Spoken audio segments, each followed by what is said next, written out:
Senhoras e senhores, boa tarde. Daremos continuidade à programação de abertura do ano letivo da Escola de Contas Públicas, com um seminário que tem como tema Direito Eleitoral.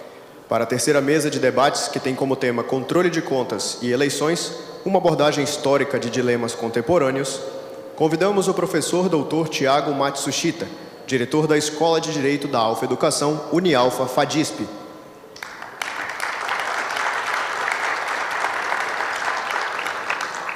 Convidamos o professor Dr. Júlio César de Oliveira Veloso, professor da pós-estricto da FADISP, coordenador da pós-lato da Escola de Direito da Alfa Educação. E convidamos o professor Dr. Lauro Ishikawa, coordenador geral dos cursos da Escola de Direito da Alfa Educação, Unialfa FADISP.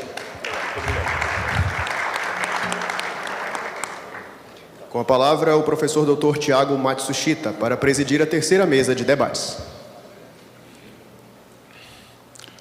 Muito boa tarde a todos e todas que estão aqui nesse nosso seminário de Direito Eleitoral, no período da tarde. Quero, mais uma vez, agradecer a oportunidade do Tribunal de Contas do Estado do Amazonas e a Escola de Contas Públicas também pelo convite de nos fazer aqui presente nesse evento em conjunto, em especial nas pessoas do nosso presidente, Érico Desterro, e o nosso coordenador da escola, meu querido amigo também, Mário de Mello.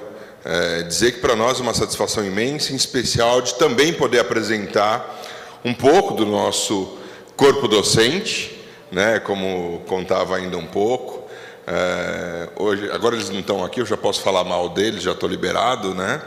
Então, que são os nossos coordenadores do nosso programa de mestrado e doutorado da FADISP, o professor André Ramos Tavares, e o nosso coordenador do programa de mestrado em Direito Constitucional e Econômico na Unialfa, o professor André de Carvalho Ramos, que eles sofrem dioturnamente a confusão de quem é um e outro, né? A última vez aconteceu ontem, ainda no nosso check-in, que a gente chegou e a moça da recepção disse: está aqui a chave do quarto do professor André Ramos.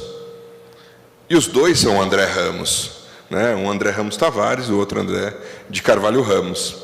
Então, todo mundo tem essa dúvida no mundo acadêmico. A gente, para acabar com essa dúvida, a gente trouxe os dois para trabalhar conosco. Então, assim, se tem dúvida se é um ou outro, a gente tem os dois coordenando os nossos programas de mestrado e doutorado. E isso também porque, para a gente poder sinalizar não só para a comunidade acadêmica como um todo, né, da liderança da nossa pesquisa acadêmica ser liderada por dois grandes professores como são, mas também para os nossos alunos, né, sentirem a possibilidade de desenvolver estudos para conseguirem chegar em nível de mestrado e doutorado compatível com os seus coordenadores que têm liderança na pesquisa em âmbito nacional e internacional. Destacar aqui o curso do professor André Ramos Tavares, de Direito Constitucional, já na sua 21ª, 22ª edição, né, apesar dele ser ainda um jovem, mas já ter uma profusão em âmbito nacional e internacional muito grande, com mais de 300 de trabalhos científicos publicados e quase uma centena de alunos orientados. E o professor André de Carvalho Ramos, né, destacar aqui o seu curso de Direitos Humanos, publicado também pela Saraiva, na sua 9ª edição. É um curso respeitabilíssimo, reconhecido também em âmbito nacional e internacional, inclusive como bibliografia indicativa da Biblioteca da Universidade de Oxford, na Inglaterra, na bibliografia de Direitos Humanos. Então, para nós, é um motivo também de muito orgulho poder apresentar um pouco daquilo que a gente desenvolve nas nossas atividades de mestrado e doutorado, que é, sem dúvida nenhuma, um dos grandes ativos que a gente tem, né? Que nesse funil acadêmico que a gente vive no Brasil, a gente falou bastante também sobre academia, né? Dos quase 1.400, 1.500 cursos de graduação em Direito que a gente tem, pouco mais de 120, 130 tem um curso de mestrado, como nós temos dois, né? E menos de 50 tem um curso de doutorado, como nós também temos o nosso da FADISP, uma instituição que tem 2 cursos de mestrado e um de doutorado. Aí a gente já vai para uma restrição de menos de 15 instituições no país, e a gente fica muito feliz de poder ter a nossa Escola de Direito da Alfa Educação como uma dessas parceiras, ou uma dessas entidades que têm esse nível de dedicação em pós-graduação. E hoje aqui a gente tem o nosso debatedor aqui dessa mesa, o professor Lauro Chicau, nosso coordenador geral dos cursos da Escola de Direito da UFEducação, cuida ele diretamente de toda a parte acadêmica dos nossos 3 cursos de graduação em Direito, dos nossos cursos de especialização, dos nossos 2 mestrados, do doutorado, dos cursos de curta duração. O professor Lauro, sem dúvida nenhuma, é a grande inspiração para os nossos dirigentes lá da nossa operação. E aqui, como palestrante dessa tarde, uma pessoa pela qual eu tenho uma admiração muito grande, já disse publicamente mais de uma vez, sem dúvida nenhuma, uma das pessoas mais cultas com as quais eu tenho o privilégio de poder conviver. Tive a oportunidade de poder convidar o professor Júlio a ser nosso professor do mestrado e doutorado da FADISP, ainda antes de defender o seu doutorado. O professor Júlio é doutor em História pela USP, tem um pós-doutorado em Direito pela Universidade de Salamanca, tem um pós-doutorado em Direito pela Faculdade de Direito do Largo São Francisco, tem dezenas de trabalhos publicados nas revistas em mais alto nível de avaliação da CAPES, o Qualis A1, em âmbito nacional e internacional, reconhecidíssimo pelas suas aulas, Outro dia ainda brincava de uma grande universidade no país, em especial que fica lá sediada em São Paulo, que a gente tem alguns professores que a gente compartilha, que era um evento onde tinham 3 professores homenageados por uma turma que estava se formando, e 2 deles são nossos professores, como é o professor Júlio, um desses grandes professores. Então, tenho muito orgulho de poder ter o privilégio de poder convidar e convocar e estar ao lado do professor Júlio Veloso nessa tarde, como o nosso professor do programa de mestrado e doutorado da FADISP, ter a oportunidade de poder ouvi-lo, que para mim é sempre uma satisfação muito grande. O professor Júlio goza de um conhecimento impressionante. Espero que vocês possam ficar tão satisfeitos como eu tenho certeza que ficarei aqui nessa tarde de poder ouvi-lo. O professor Júlio, um leitor voraz, a facilidade que ele tem de não dormir, ou a impossibilidade que ele tem de não dormir, ele compensa lendo. Então, quando conheci, há quase 20 anos atrás, o Júlio lia 5, 6 livros por semana. Imagino hoje o quanto isso tudo vem acumulado e aquilo que ele vem desenvolvendo, isso é resultado também, os nossos alunos podem sentir isso daí, enquanto resultado no nosso programa de mestrado e doutorado. Professor Júlio, muito obrigado mais uma vez por ter aceito o convite de estar aqui conosco nessa tarde. E, por favor, faça uso da palavra para o nosso evento. Obrigado. Boa tarde a todos.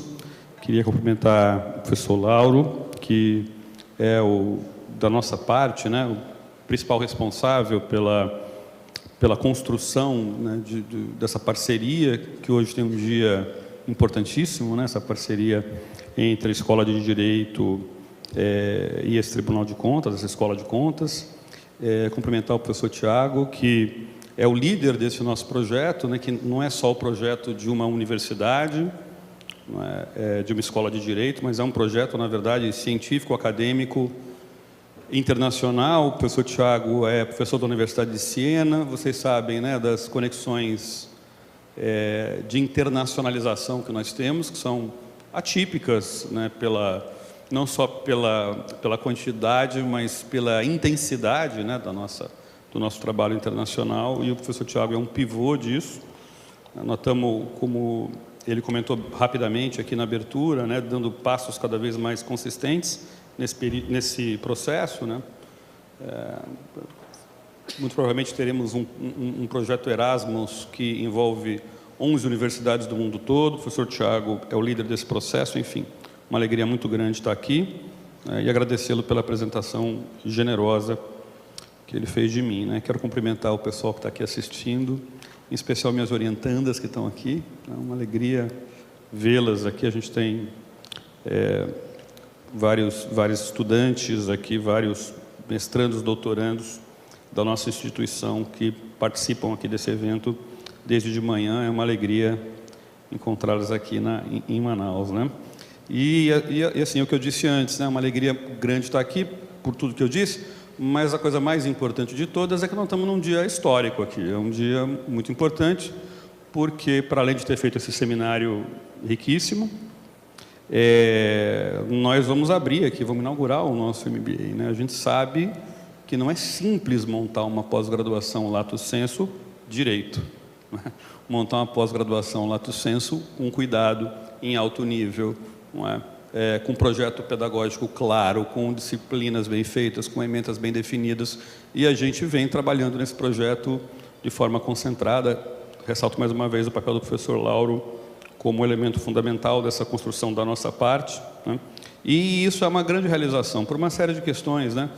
Vou dar um exemplo, né? É um curso montado de acordo com critérios que são critérios muito rígidos, e na palavra rígidos vai ao sentido positivo da palavra rígidos, né? Que são os critérios do Conselho de Educação aqui do Amazonas, que são muito mais rigorosos, no bom sentido, do que os critérios nacionais, né? E tudo foi feito com o máximo cuidado, cumprindo fielmente tudo isso, né? Então, nós estamos escrevendo, na verdade, aqui uma página, um capítulo, né? Da própria história do sistema educacional aqui do Estado, na medida em que o nosso curso se inscreve, né? Nessa lógica geral, né? Da construção do sistema educacional de pós-graduação aqui do Estado, né? E a gente cumpre uma coisa que é um programa aqui do tribunal, né? Eu lembro do conselheiro Mário Melo em Siena, nós estivemos juntos lá no nosso congresso, né? Ele falando do peso que sempre teve, mas que era crescente, né? Na compreensão aqui do tribunal, da necessidade da dimensão educativa, né? Da atividade dos tribunais a voltar, crescer, né? Então, isso foi há menos de um ano atrás, né? A gente está vendo aqui uma realização dessa decisão institucional aqui do tribunal, que eu acho que é exemplar para todo o processo de controle de contas no Brasil. Enfim, tem a ver com algumas coisas que eu vou tentar falar aqui. Quero dizer previamente, como um aviso inicial, né, que vocês tiveram... a gente tem aqui um público de especialistas que ouviu aqui na manhã especialistas sobre o assunto, né? E vocês agora vão ouvir um não especialista. Eu não sou especialista no tema, por mais que eu tenha estudado como historiador. Eu tenho 2 artigos sobre a história do controle de contas no Brasil, porque me interesso sobre o período, me interesso sobre a figura do Rui Barbosa, que vocês conhecem e sabem que foi, né, o elemento que conseguiu finalizar, né, a construção de um sistema de controle de contas no Brasil. Então, claro, eu tenho uma proximidade com o tema na condição de um historiador do direito, mas não sou de modo nenhum especialista na temática que vai ser discutida aqui, né? Então, queria dizer isso já previamente e dizer que eu só não fico constrangido, né, de falar depois de especialistas para uma plateia de especialistas não sendo um especialista, porque eu acho que uma das características fundamentais do direito é a abertura que o direito tem e tem mesmo que ter para ser exercido em alto nível, não ser operado como uma técnica automática, né? Para os outros campos do conhecimento todos, diria, talvez de forma um pouco puxando a sardinha para a brasa da minha área, né? E especialmente para a história do direito, porque a gente sabe das relações entre o direito e a história, né? Isso abrir essa janela para que a história entre, né? Eu acho que é uma coisa muito importante e eu acho que talvez seja de alguma utilidade o que eu vou dizer para vocês aqui hoje, mesmo que não tenha uma utilidade direta, né? Eu acho que as mesas da manhã foram mesas muito ricas, por várias razões, mas assim, o que eu acho mais importante das 2 mesas da manhã é uma coisa que eu vou chamar aqui para vocês de aceitar o paradoxo. Dou o nome e já explico, aceitar o paradoxo. Por quê? Porque as coisas, a vida, as coisas, o mundo, o direito, a democracia são coisas espetacularmente complexas. E nós vivemos um tempo de impaciência com a complexidade. Nós somos impacientes com as coisas complexas. Nós temos uma ânsia muito grande pela velocidade, pelas soluções imediatas, uma impaciência geral com o mundo, com as coisas. E o mundo não é simples e não é instantâneo, e as soluções não estão à mão, né? As coisas são de fato paradoxais. O que quer dizer? Elas têm um lado e outro lado, né? Então, nas duas mesas que nós tivemos na manhã, ficou muito evidenciado o fato de que nessa questão há uma complexidade, não é? Parece um pouco aquela coisa do cubo mágico, né? Se você der muita ênfase na montagem de uma cor, sabe aquele cubo mágico, 4 cores, você tem que fazer as coisas. Se você só quero só montar o vermelho, você não monta as outras. Então, é preciso ter equilíbrio, né? É preciso ter bom senso, né? É preciso fazer, como disse o conselheiro Mário Melo na sua exposição, né? É preciso buscar mediania, né? Sair dos extremos, né? O que é buscar mediania? É ter bom senso, é ser razoável, mas é também reconhecer a complexidade do mundo. O mundo é complexo, né? As coisas são muito complexas. Então, eu acho que as mesas aqui apontaram essa complexidade, que eu resumiria de forma muito precária, muito rápida, em uma frase, né? Com o reconhecimento de que é preciso tutelar, nos dois sentidos que o ministro Rorbá apresentou aqui, tutelar através do controle a democracia, defender a democracia, né? Defender não só a democracia, os pleitos eleitorais, o processo democrático, a existência dos partidos políticos e tal, mas também defender a gestão pública, né? Através de mecanismos como os que foram discutidos aqui, né, na manhã. Por outro lado, é preciso saber que a gente faz isso restringindo direitos. Então, é uma complexidade, um jogo complexo, é um paradoxo, né? E a absolutização de uma dessas duas coisas é um erro de consequências graves, na medida em que nós estamos numa casa que exerce poder político, certo? Exerce poder político no sentido amplo da palavra político, certo? Não político no sentido cotidiano, no sentido amplo da palavra, né? No sentido elevado da palavra. Então é preciso ter muito cuidado, porque não é um debate de física teórica, né? Não é um debate de história de como isso era na época do Rui Barbosa, que é o que eu faço, não é? Se eu erro, a responsabilidade é muito pequena. Se erra aqui, a responsabilidade é muito maior, para um lado ou para outro lado, para os dois lados, né?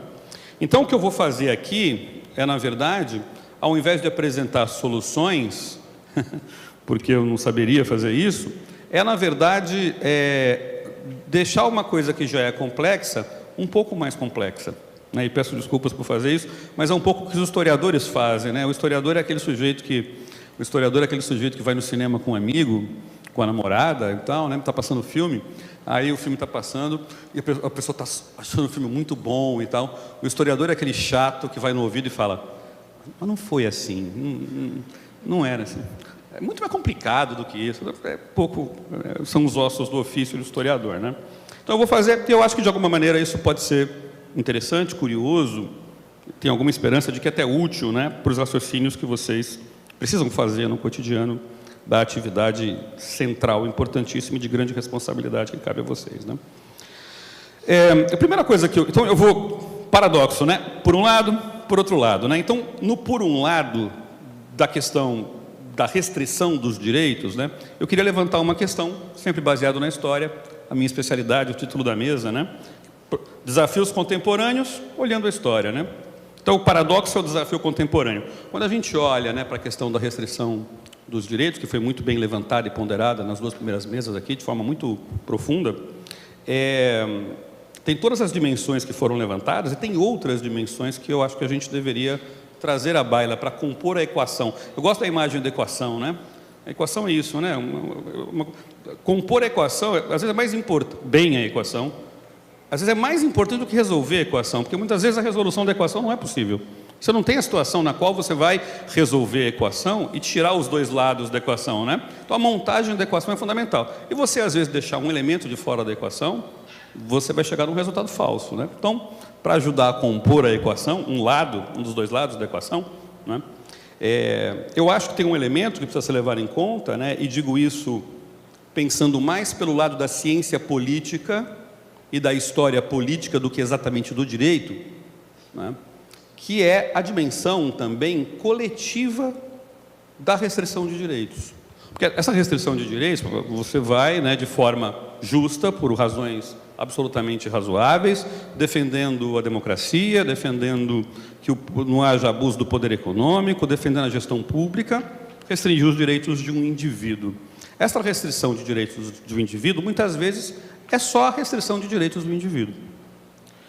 Mas, em muitos casos, em especial nos casos mais importantes e mais decisivos, ela também tem uma dimensão coletiva. Que dimensão coletiva é essa? Na democracia ideal, que não existe, deveria existir, lutemos por ela, mas ela não existe. Aí vocês não operam com a democracia que não existe, certo? Vocês operam com a democracia que existe, com todos os defeitos, não é? A democracia ideal nos deixaria muito menos preocupados de cabelo branco e tudo isso, né? Mas na democracia ideal, na democracia ideal os processos são coletivos, eles não são individuais. Então, ainda que um indivíduo fique fora por 8 anos, né, de pleitos eleitorais, você, na democracia ideal, teria restrição dos direitos de um indivíduo.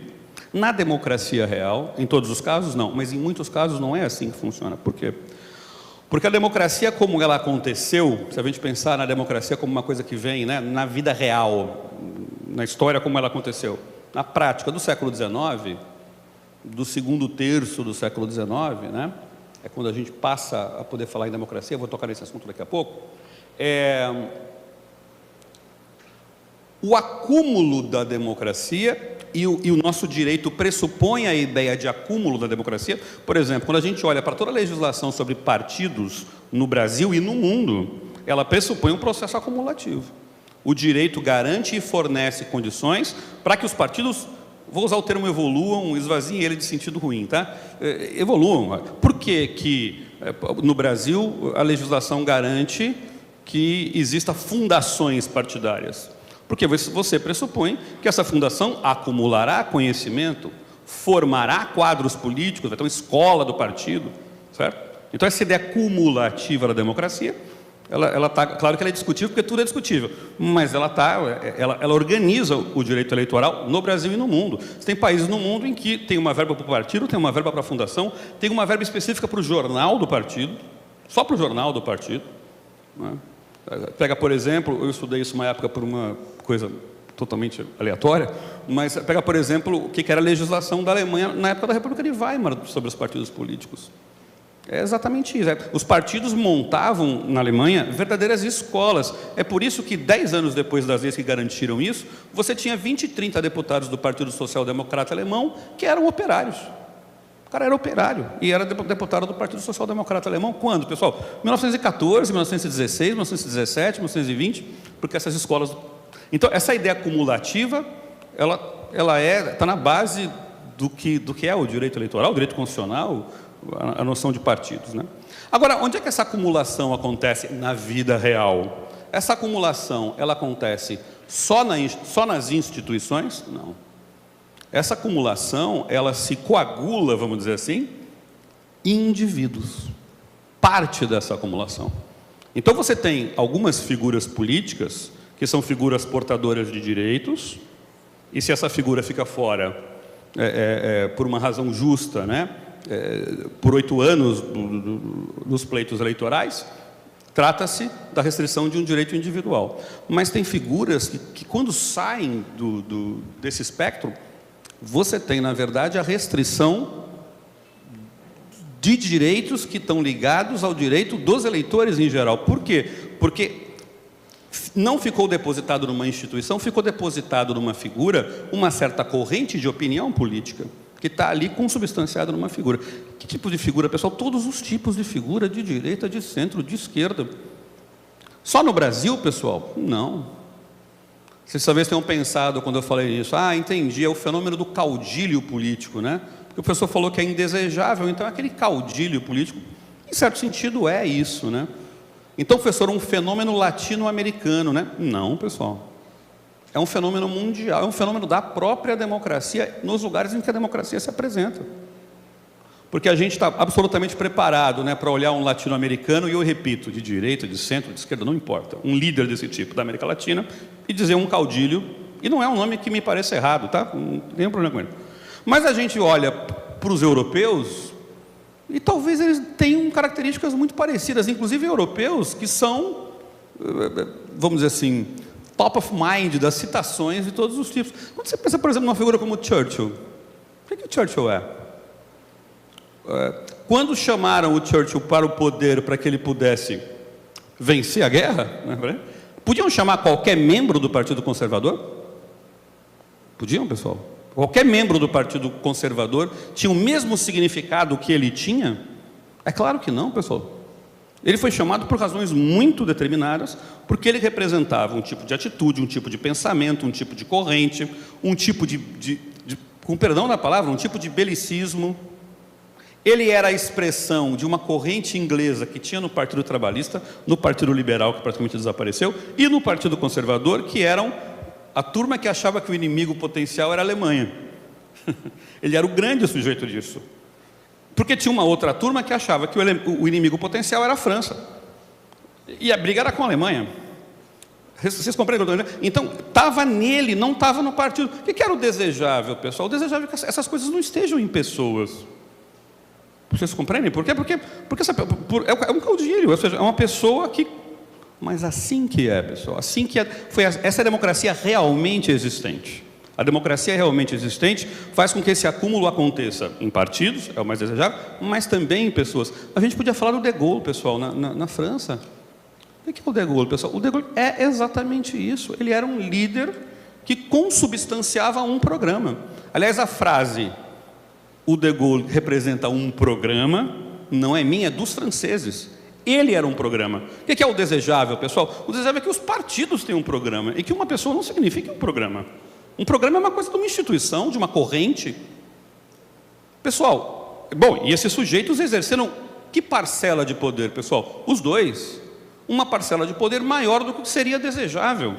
Porque nunca é desejável que o indivíduo tenha uma força desproporcional. Qualquer indivíduo que ele seja, qualquer indivíduo que seja, por brilhante que seja, nós estamos falando de dois homens brilhantes aqui.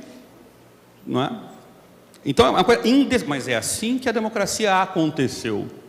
A democracia realmente existente, que é a democracia com a qual vocês lidam, né? Ela se desenvolveu dessa maneira. Pega o exemplo do Roosevelt, pessoal. O que era o Roosevelt?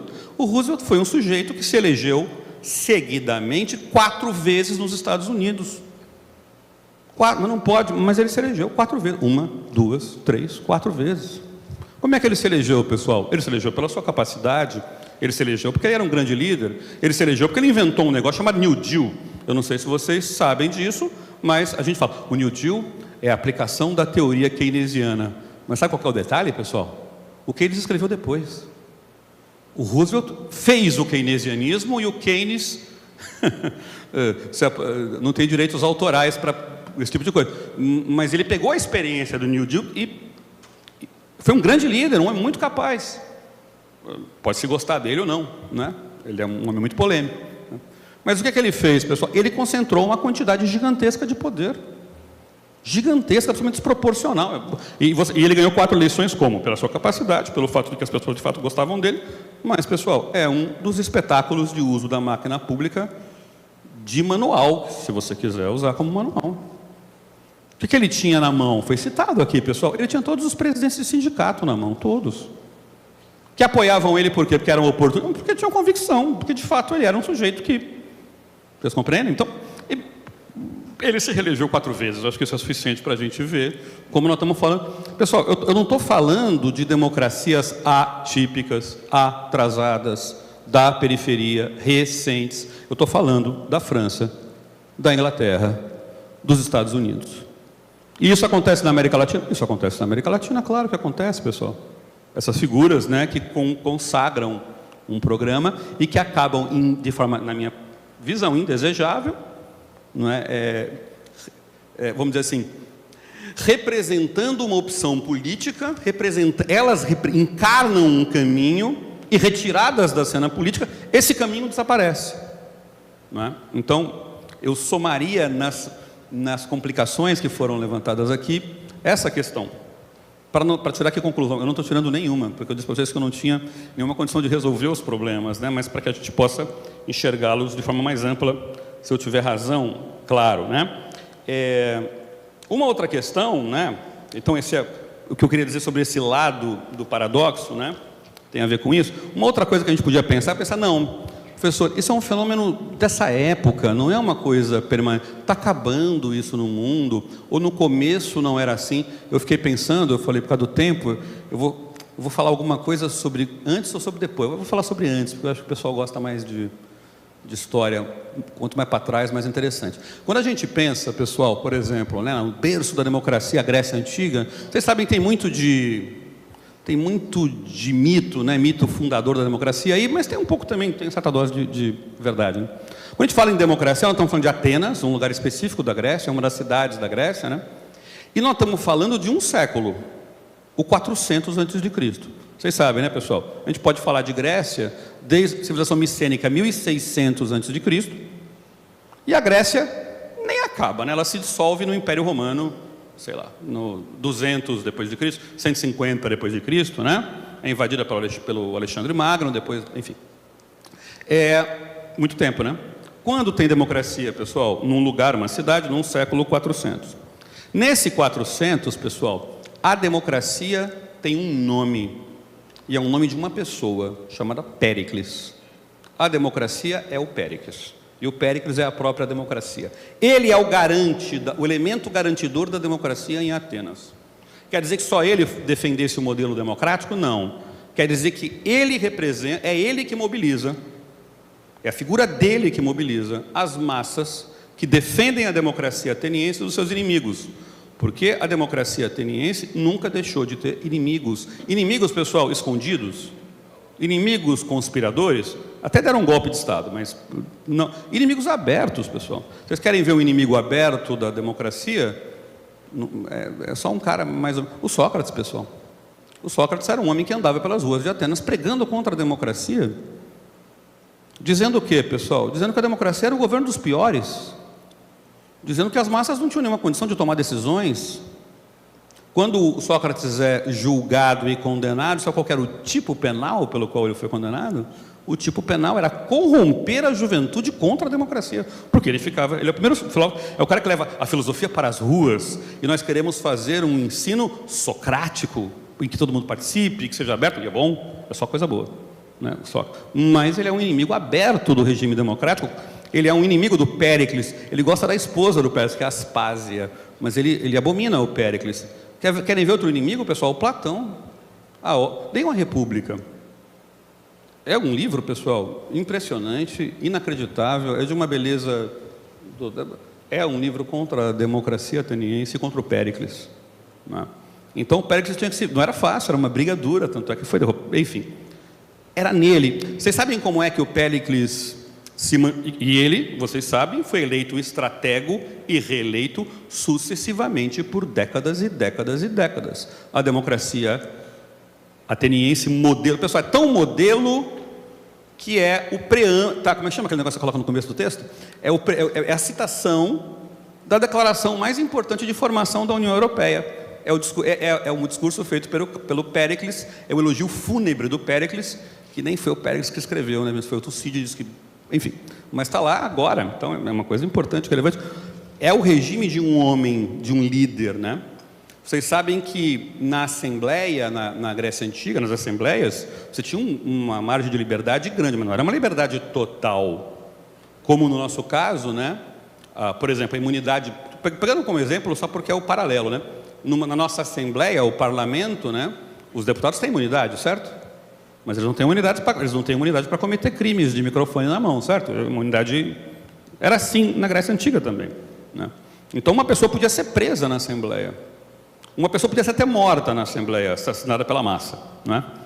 Tinha um lugar em que havia liberdade absoluta nessa Grécia do Péricles.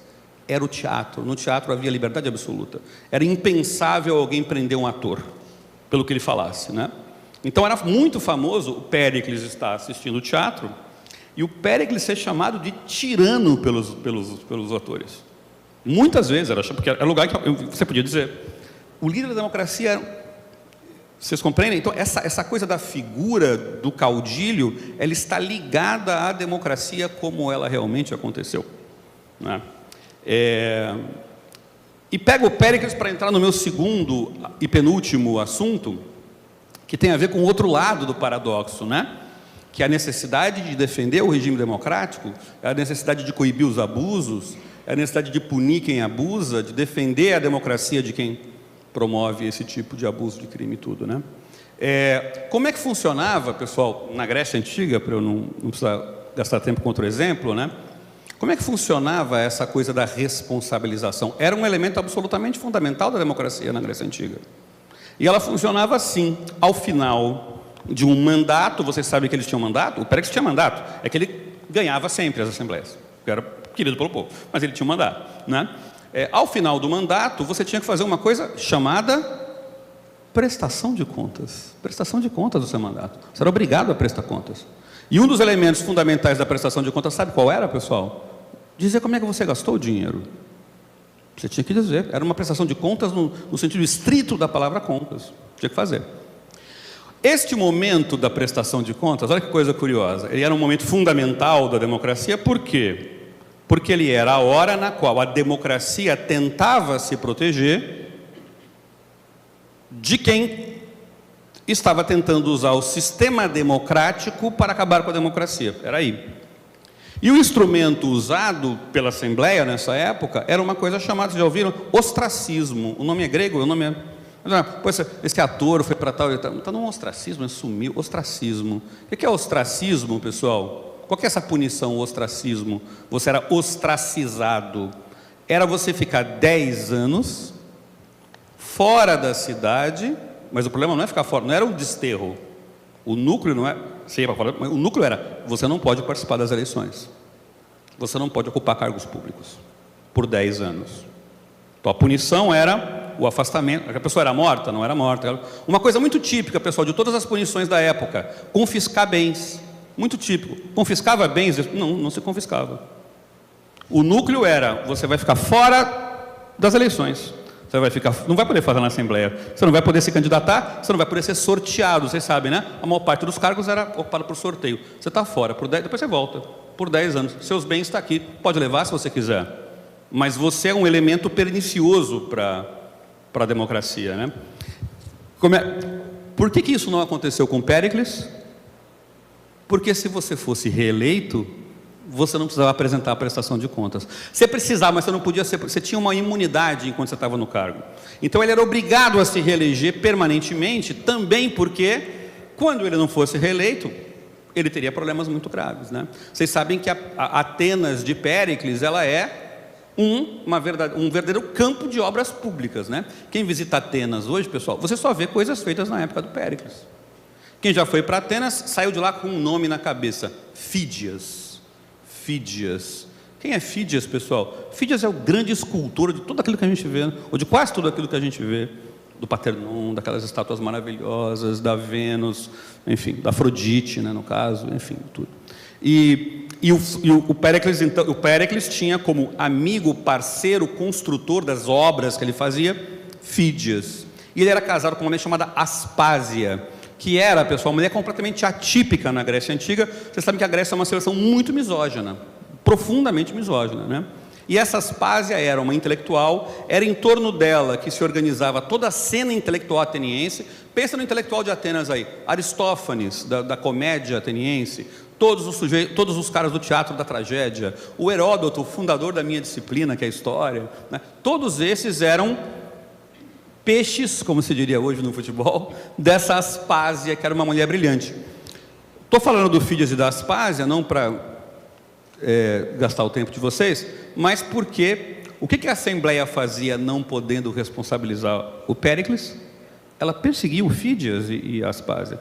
O Fídias foi processado pela Assembleia por ter desviado ouro da construção de uma estátua. É um caso famoso, está no Tucídides, pessoal, está na história da Guerra do Peloponeso.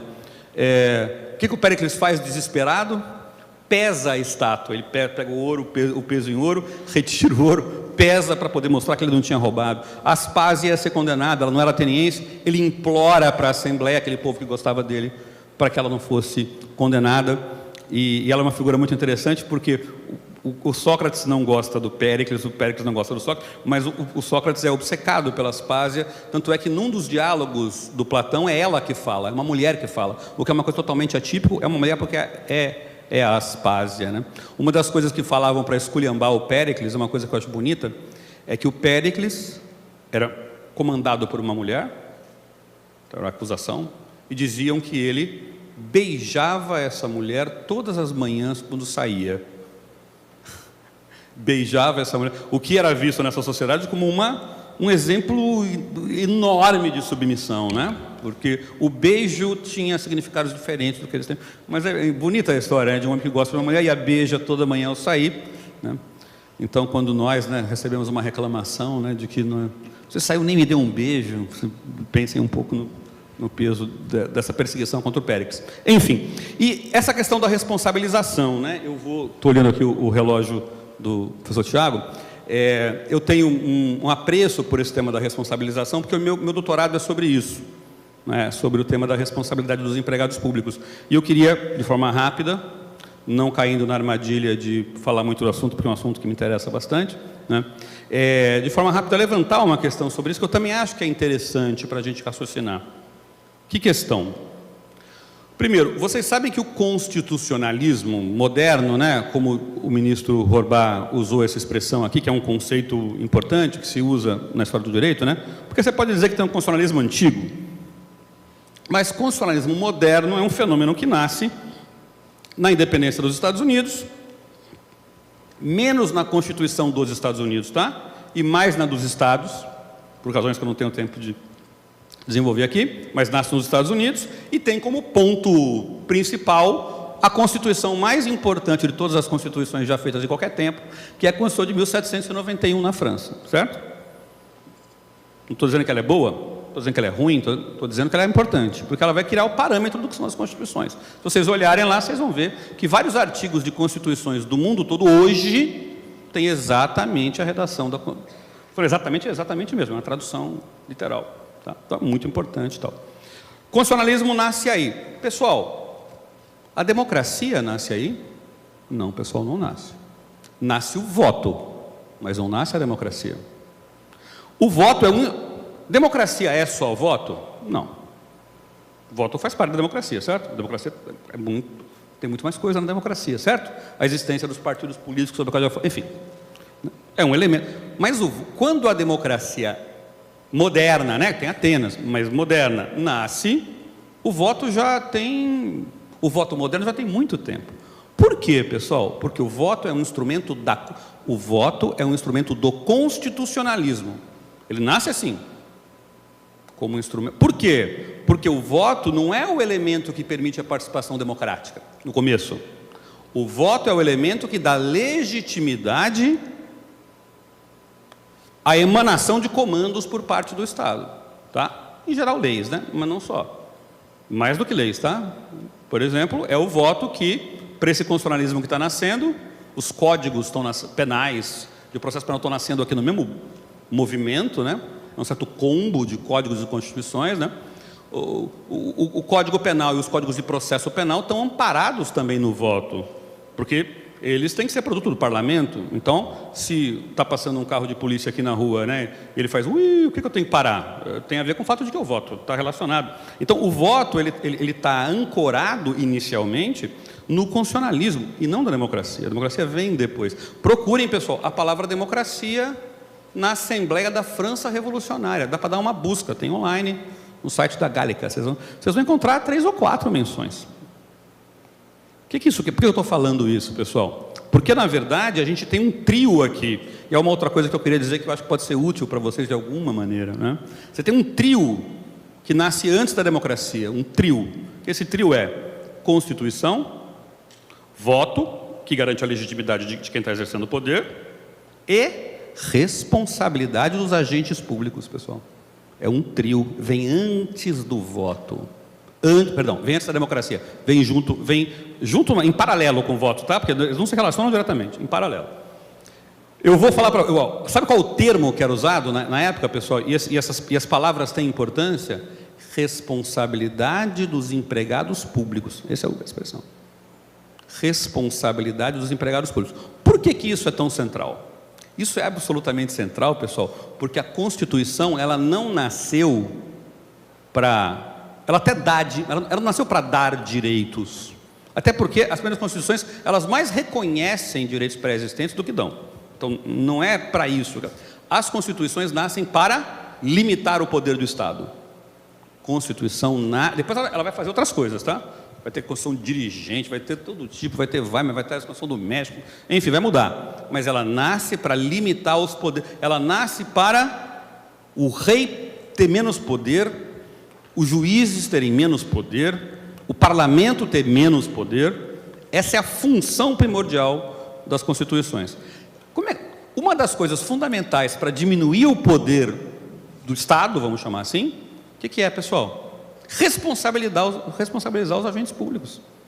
Porque no mundo anterior ao constitucionalismo, os agentes públicos eram, vou usar um termo de época, irresponsáveis. O que quer dizer ser irresponsáveis?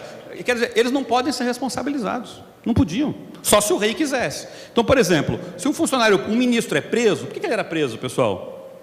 Ele era preso porque ele traiu o rei. Ele foi num lugar e matou 3 pessoas. O rei não quer que você mate 3 pessoas. Então você traiu o mandato do rei. Vocês compreendem? Esse mundo criado as constituições nascem criando um muro para esse mundo. A partir de agora a Constituição existe para limitar os poderes do Estado e não existe limitar os poderes do Estado se você não limitar os poderes dos, termos de época, empregados públicos. Então, o mundo todo mundo que está fazendo Constituição, que mundo é esse, pessoal? A Europa toda está fazendo Constituição, porque até as monarquias absolutistas estão fazendo uma Constituição para inglês ver. Todo mundo que o Napoleão derrubou, todo lugar que o Napoleão derrubou o rei está fazendo Constituição. As Américas ficaram independentes, então todo mundo fazendo Constituição. E o pessoal faz uma só, pessoal? Não, o pessoal fez várias, a gente fez uma só, mas a América Latina fez mais de uma.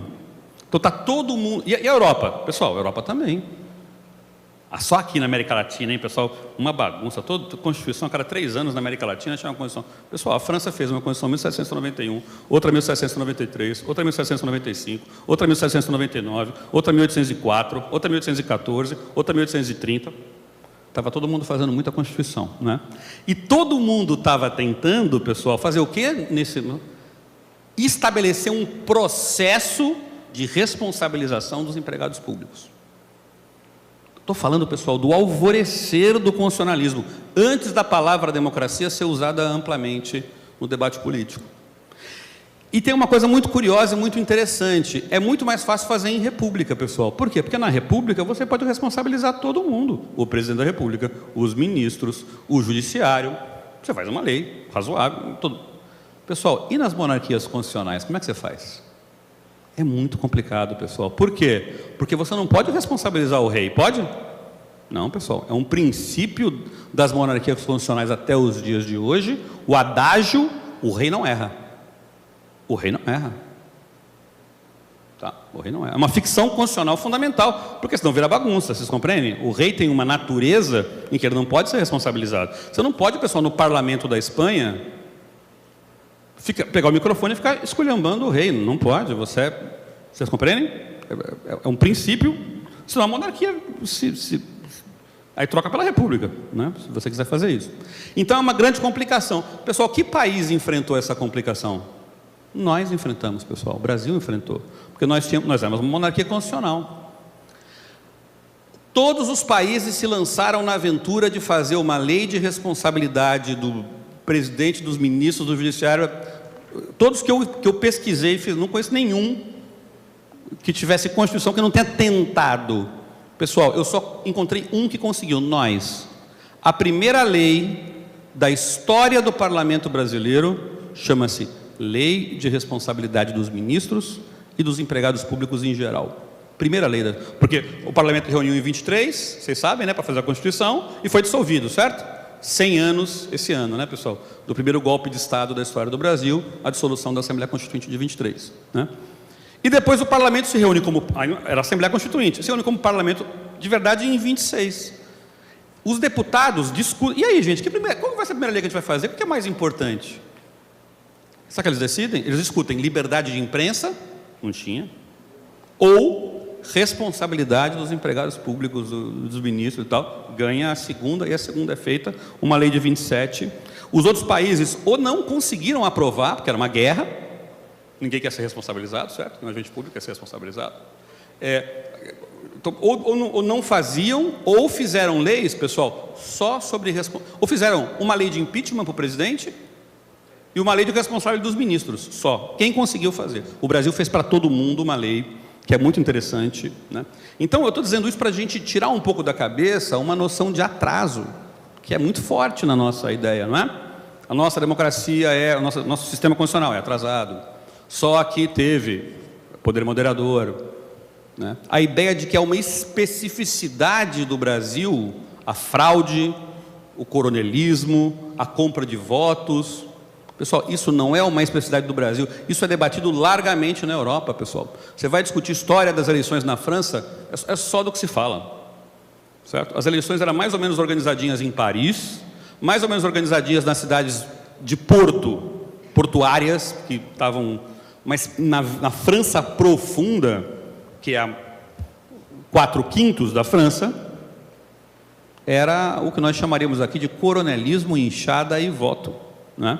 Então, nós não temos esse tipo de déficit, né? E, na verdade, pessoal, o que a gente tem, né? A gente tem uma visão assim um pouco pessimista sobre a história da democracia brasileira, que eu não estou dizendo que ela deve ser mais otimista, eu estou dizendo que ela deve ser menos, vamos dizer, pessimista com uma suposta especificidade do Brasil. Na verdade, pessoal, a democracia é um processo histórico de construção. E ela, eu falei que o ponto era o penúltimo, esse é o último, e ela é, pessoal, um processo, mas ela não é um processo cumulativo. Quer dizer, processo cumulativo, pessoal, vai melhorando. A gente não tem um pouco essa sensação, pessoal? E o voto é um lugar ótimo para essa sensação acontecer. A gente tem uma ideia mais ou menos assim, né? Quando começou o voto, votava pouca gente, porque tinha o voto censitário. Depois, caiu o voto censitário. Aí você passa a ter uma coisa, o pessoal usa um nome que eu acho que não é um bom nome, sufrágio universal masculino.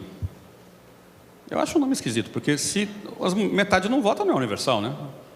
Sufrágio universal masculino, então não, né? Sufrágio universal da metade, é estranho. Mas, vamos lá, sufrágio universal masculino. Depois, as mulheres votaram. Depois, não é? É um processo sempre cumulativo de melhor... Não é assim, pessoal. Idealmente é assim. Na história que aconteceu, não é assim. Como é a história da democracia, pessoal? É uma história de sístoles e diástoles. Lembram da aula de... Né? O que quer dizer? Avanços e recuos. Onde, pessoal? No Brasil? Nas repúblicas de bananas da América Latina, como o pessoal gosta de dizer? No mundo todo, pessoal. No mundo todo. Como é que foi na França? Na França se fez uma lei, voto censitário em todo lugar. Na França também. 1791, mas votava bastante gente na primeira Constituição da França. Quantos por cento da população, pessoal? 6, 7, 8% da população votava. Chocante para a gente, né? Pouquinho, né? Pouca gente. Mas bastante para os padrões da época. Por que não votavam as mulheres? Né? Metade já está fora, né? Tinha que ter renda, mas era baixo. Como é que foi na França? 1791. 1793 tem outra Constituição, ampliou mais, a Constituição Jacobina, ampliou mais. E depois, pessoal, só restringiu.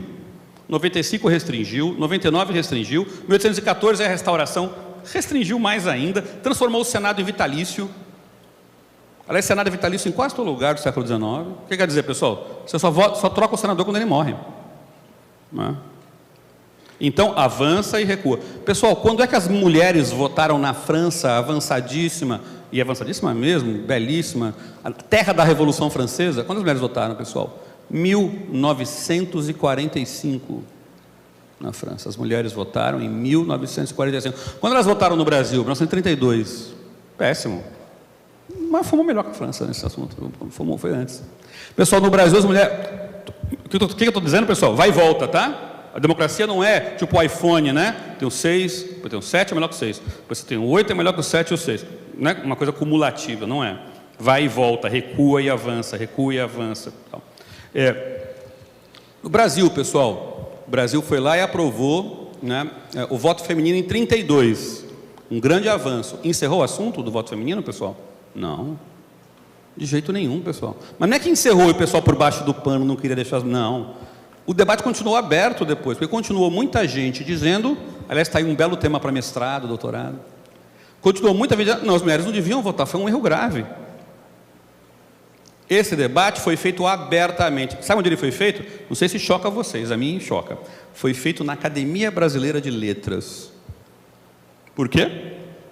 Porque as mulheres passaram a votar em 32 e as mulheres não podiam ser da Academia Brasileira de Letras, não podia ter escritor, era proibido, só podia ter homem. E tem um grande debate na Academia Brasileira de Letras para discutir se deve-se interpretar o estatuto de forma extensiva para as mulheres poderem ser eleitas membros da academia ou não. A grande maioria dos acadêmicos defende não. Não pode ter mulher aqui, não é lugar de mulher a Academia Brasileira de Letras. Não é lugar para o belo sexo, como eles diziam. E sabe qual que é? Mas o que me interessa não é isso. O que me interessa é o argumento. Sabe qual é o argumento? Nós estamos vendo a experiência das mulheres votando. As mulheres votando. O Getúlio foi lá e deu voto para as mulheres. O que aconteceu? Elas votaram no Getúlio em 1950, o Getúlio foi eleito presidente. Vocês não aprenderam? Pessoal, quando é que entra a primeira mulher na Academia Brasileira de Letras? Década de 70, Raquel de Queiroz. Eu acho que é 77 o ano. 77. Entendem? Ida e volta, pessoal. Parece que... Então, a mulher votou pela primeira vez? Resolveu? Não resolveu. Estados Unidos, pessoal, para pegar... Não vou pegar exemplo. Estados Unidos. Como é que foi nos Estados Unidos? Constituição dos Estados Unidos, de fato, um grande feito da humanidade, e é mesmo. Você tem uma expansão do direito de voto até 1850. Lento. Mais gente vota, mais gente vota. Quando chega em 1850, para saber o que acontece com o direito... Quem pode votar nos Estados Unidos? Diminui quem pode votar. Sabe por quê? Começa a chegar os imigrantes pobres nos Estados Unidos. Aqueles imigrantes da Irlanda, os imigrantes da Itália, que vocês sabem que era gente muito pobre. Você queria que esse cara fosse para a guerra, tá? Importante. Mas você não queria que esse cara votasse. Então, o que acontece nos Estados Unidos, pessoal? Você tem uma restrição do direito de voto. Amplia até 1850, depois começa a restringir. Mais para frente, pessoal, você começa a ter um monte de estado que não quer deixar os negros votarem. Começa a criar uma série de legislação para não deixar os negros votarem. Ida e vinda. Tem um livro, pessoal, sobre isso, brilhante, que saiu há pouco tempo atrás, de um professor de Harvard, chamado Alexander Kelsen. Depois eu posso passar para vocês. O professor não aguenta não dar uma referência biográfica até o fim da aula, né? Mas é um livro que conta essa história de idas e vindas. Termina com o seguinte, pessoal: a história da democracia realmente existente é uma história de idas e vindas. Será que a gente está vivendo uma vinda? Ou seja, um momento de recuo da democracia? Quem aqui gosta de entrar em livraria? Acho que todos vocês aqui gostam, né, de entrar. Vocês já perceberam, pessoal, a quantidade... A única coisa que tem mais é livro sobre apocalipse, né? O mundo acabar no gelo, sei lá, todo tipo de livro que o mundo está acabando. Mas tirando isso, o segundo gênero é crise da democracia. Como as democracias morrem, crise da democracia, fim da democracia, adeus à democracia.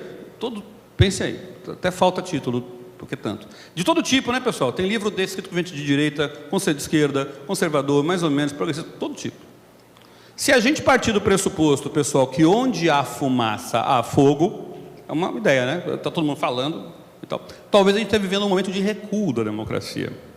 E aí, pessoal, um dos discursos que a gente mais lê é uma volta. É tipo, falei para vocês de Apocalipse, né?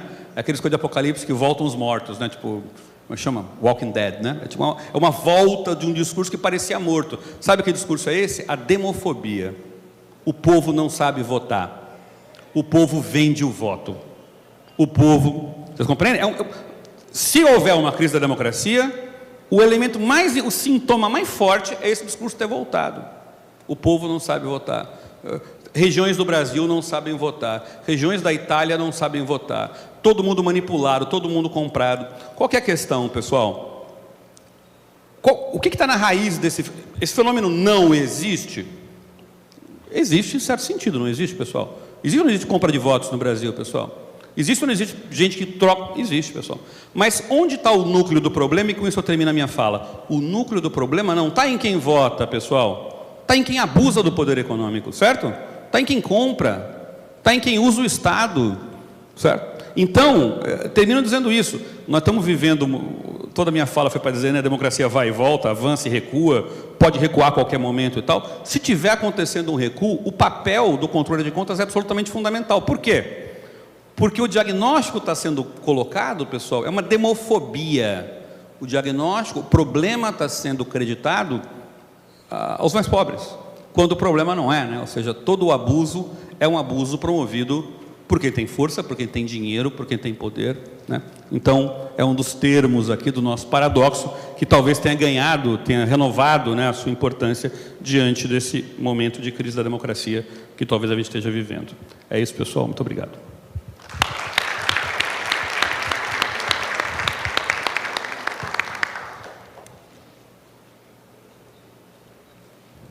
Muito obrigado ao professor Júlio César Veloso pela sua intervenção.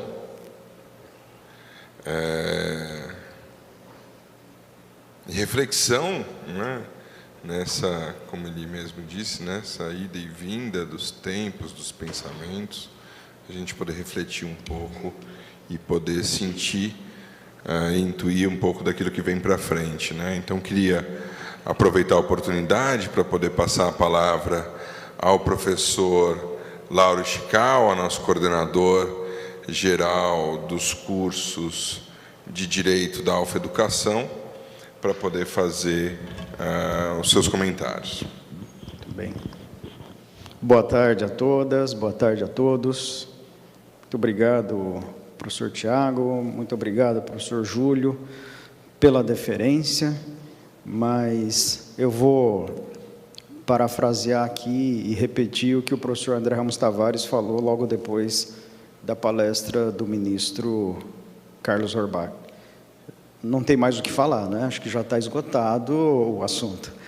E até, da minha parte, seria um avanço inoportuno, não é? Querer complementar alguma coisa depois da fala do professor Júlio Veloso. Mas, de qualquer forma, eu gostaria só de fazer esse comentário como moderador dessa mesa, não é? Primeiro, ressaltando e repetindo todos os agradecimentos que foram feitos, primeiramente, não é, à Corte de Contas, o Tribunal de Contas aqui do Estado do Amazonas, na pessoa do presidente Érico Desterro, nosso amigo, nosso timoneiro, não é, das atividades que temos desenvolvido já ao longo de um bom tempo, não é, e na pessoa do conselheiro Mário de Mello, a Escola de Contas Públicas aqui do Tribunal de Contas do Amazonas. Os grandes responsáveis por nós estarmos aqui debatendo numa sexta-feira, após o Carnaval, não é? Temas tão palpitantes e importantes para a nossa democracia. Gostaria de, então, fazer esse registro, não é? De que o Tribunal de Contas do Estado do Amazonas e a Escola de Contas Públicas tem na nossa organização, não é, que é a Escola de Direito da Alfa Educação, Unialfa-Fadisp, o maior apreço. E puxando um pouquinho, e apenas um pouquinho, se me permite, professor Júlio, quando a Sua Excelência fala do voto, né, do sufragismo, que fez parte, e essa é uma parte importantíssima, não é, do nosso direito brasileiro, até por um certo pioneirismo, me fez lembrar aqui, professor Júlio, de uma cientista mulher, não é, que o Brasil teve, que foi a doutora Berta Lutz, e que foi talvez a principal responsável, não é, para o voto feminino no Brasil, mas mais importante, ou tão internacionalmente já conhecido, inclusive pela própria ONU, não é, de ter inserido no preâmbulo da Carta das Nações Unidas, já em 1945, uma pessoa, uma mulher, não é? Uma mulher, junto com 3 outras mulheres, em meio a 165 pessoas, homens, que estavam ali, naquele congresso que cria, não é, as Nações Unidas, ela insere a igualdade de gênero no preâmbulo da Carta das Nações Unidas, em 1945. E isso, logicamente, vem sendo reconhecido agora, um pouco tardiamente, mas vem sendo reconhecido a ponto de o Senado Federal ter criado o Prêmio Berta Lutz, né, já há mais de 20 anos, reconhecendo esse protagonismo das mulheres. E eu estou dizendo isso até puxando um pouquinho também a fala do professor ministro André Ramos Tavares, né, fazendo uma homenagem ao Dia Internacional da Mulher, dia 8 de março, e eu diria o mês, né, da mulher, que nós também temos sempre feito esse registro lá na nossa faculdade. E também me permita apenas não é complementação, seria um avanço da minha parte inoportuno, mas apenas dizer que essa democracia, não é, participativa, que tanto foi falado aqui por todos os palestrantes que nos antecederam, tanto o ministro Orbach, tanto o professor André de Carvalho Ramos, e agora o professor Júlio, e também as pessoas que compuseram as mesas, né, o professor André Ramos Tavares, o desembargador Com e o professor Tiago Matsushita, né? A democracia participativa, me parece que é um pouco, inclusive, presidente Érico, isso que nós estamos participando, né? Estamos desenvolvendo, né? A democracia participativa, segundo a União Europeia, alimenta a democracia representativa, não é? E agora, oportunamente, presidente Érico, se me permite, complementando a fala de todos os que me antecederam, é que nós estamos justamente inaugurando este MBA no dia de hoje, não é? Às 17 horas, em compliance, não é? O MBA de Relações Institucionais, Boa Governança e Compliance, e que tem justamente nesta dimensão da boa governança, que complementa o sentido, né, o conceito de desenvolvimento sustentável, que foi, ao longo do tempo, em especial, a partir de 1972, na Convenção de Estocolmo, vem sendo desenvolvida pelos acadêmicos e reconhecido internacionalmente como sendo indispensável, né, a acumulação das dimensões, não é? Política, econômica, social, mas também, e que faltou naquele momento, mas agora tem sido muito desenvolvido, da governança. Então, a governança tem sido justamente a palavra de momento, e ouvi essa semana, inclusive, o presidente do TCU, né, o ministro Bruno Dantas, dizendo da missão, não é, da Corte de Contas de fiscalizar a boa gestão. Esta é a missão que nós estamos, de alguma forma, não é, compartilhando com esta aliança que é muito poderosa, né? A aliança da academia com a Escola de Contas, com a Corte de Contas, com os protagonistas que estão à frente desta missão institucional, que será, inclusive, objeto, me parece que isso já é absolutamente irreversível, não é? Da última emenda constitucional que teremos no reconhecimento, não é, do Tribunal de Contas como uma instituição de Estado. E para que a gente deixe registrado, até porque se trata de uma abertura do ano legislativo, desse tribunal, que nós aprendemos a admirar com mais proximidade, né? Estamos lá em São Paulo, estamos lá em Goiás, mas vemos aqui no estado do Amazonas uma referência, não é, na qualidade daquilo que produz e que reproduz para os demais estados do Brasil. Então, fica o registro, presidente Érico, não é, das nossas homenagens às mulheres, em especial neste mês, né? Assim, a doutora Milena seja portador desta nossa referência, assim, na pessoa da doutora Andréia, da doutora Rebeca, da doutora Nabirra, da doutora Denise, da doutora Laura, da doutora Cláudia, da doutora Fernanda, e em nome delas,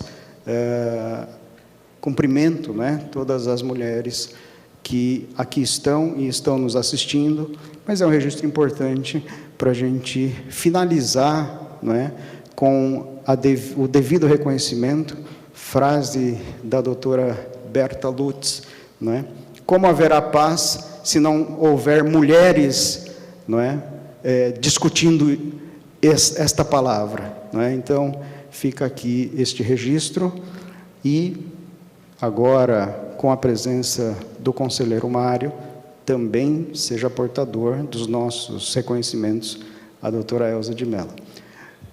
Então, professor Tiago, professor Júlio, o que me resta nesse momento, não é, é agradecer esta belíssima aula de História de Direito, não é? O professor Júlio, desde ontem eu tenho dito para ele, professor Júlio, o cerimonial está me pedindo o PowerPoint, e se a gente puder, pelo menos na parte da manhã, a gente deixa aqui à disposição para que todo mundo tenha acesso. E eu realmente estava esperando que ele me mandasse o PowerPoint, não é? Mas ele imprimiu 3 folhas, mas ele não leu nada do que ele escreveu. E há uns 3 anos atrás, eu lembro, eu estava na plateia, não é? Porque eu admiro, assim como o professor Tiago já deixou isso muito claro, nós admiramos muito o professor Júlio. Ele deu uma aula sobre Revolução Francesa. E ele apresentou um PowerPoint lindo, assim, no telão, e ele não avançou o PowerPoint. Quer dizer, 2 horas depois, ele estava no primeiro PowerPoint ainda, depois que ele olhou para trás e disse, olha, eu não avancei, e nem precisava. Então, o professor Júlio tem essa qualidade, né? A colinha que ele fez, ele nem usou. Por quê? Porque realmente é isso, né? Essa é a figura do nosso professor Júlio, não é? Que representa a qualidade em especial, não é? Da nossa instituição. O professor Júlio, realmente foi uma honra, um prazer ouvi-lo estar aqui nesse dia tão importante para nós da academia e aqui para a Corte de Contas. Muito obrigado a todos e até breve.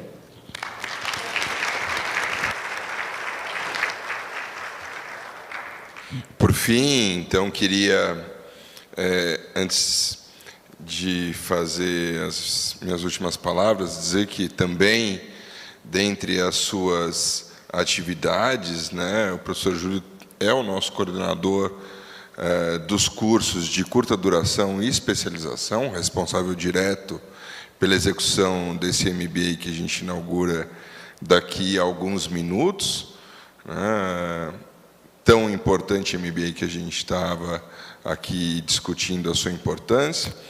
Dizer também que, mais uma vez, o professor Júlio não desapontou nas expectativas que coloquei na nossa audiência, sem dúvida nenhuma, mais uma brilhante intervenção, professor Júlio, dizer o quanto sou admirador do seu conhecimento e da sua capacidade didática. Já que a gente está falando bastante de mulheres hoje, né, dizer que na nossa aula magna de abertura do semestre, nós recebemos a empresária Luísa Trajano, lá na FADISP, em São Paulo, e eu vou fazer aqui o que ela fez lá conosco, né? Se ela, depois de toda a trajetória dela, uma das mulheres mais importantes do mundo, listada na lista da Forbes, enfim, enquanto mulher que representa não só a pujança e a liderança empresarial, mas também uma liderança política, ela foi lá pedir para que as pessoas pudessem comprar no Magazine Luiza. Eu também vou aqui, e em respeito ao nosso grupo, o Grupo José Alves, e o nosso presidente, o senhor José Alves Filho, dizer também o quanto é importante a gente reconhecer a possibilidade de se dirigir a vocês que estão aqui presencialmente e também nos acompanham de forma virtual, né, presente física e virtualmente, que podem fazer, sim, os seus cursos de mestrado, doutorado, conosco na FADISP, dizer, né, e aqui estava o professor Júlio e o professor Lauro falando das várias alunas e alunos que temos aqui no estado do Amazonas, de mestrado e doutorado, né? Então, sim, é possível se fazer um curso de mestrado e doutorado lá em São Paulo, morando aqui fisicamente, aqui em Manaus. Então, vocês também podem se inscrever nos nossos cursos de mestrado, tanto em São Paulo quanto em Goiânia, em doutorado em São Paulo,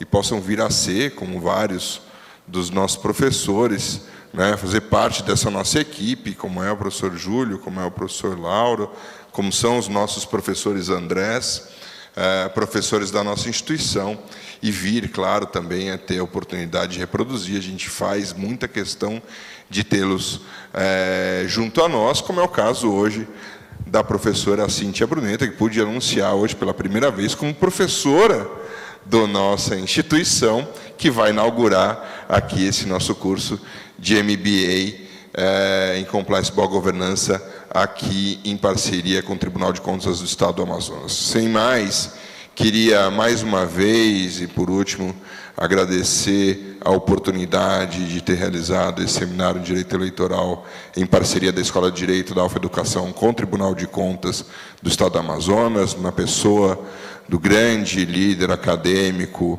e também jurista do Estado do Amazonas, professor Dr. Érico Desterro. Muito obrigado pela sua generosidade em partilhar conosco esse evento. Também cumprimentar meu querido amigo e coordenador da Escola de Contas Públicas, conselheiro Mário de Mello, pela oportunidade de estar aqui conosco. Espero que essa seja mais uma das vezes que estaremos aqui no estado do Amazonas, em especial aqui no Tribunal de Contas do Estado do Amazonas, participando de mais um evento acadêmico. Muito obrigado a todos, muito boa tarde e um bom final de semana.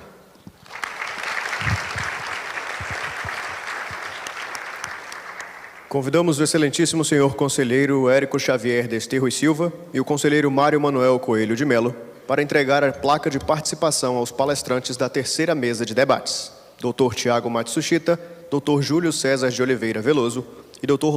Lauro Ishikawa.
Bom, informamos que será servido um coquetel do Museu do TCE, no segundo andar deste prédio, e agradecemos desde já a presença de todas as autoridades e participantes aqui presentes. Tenham uma ótima tarde.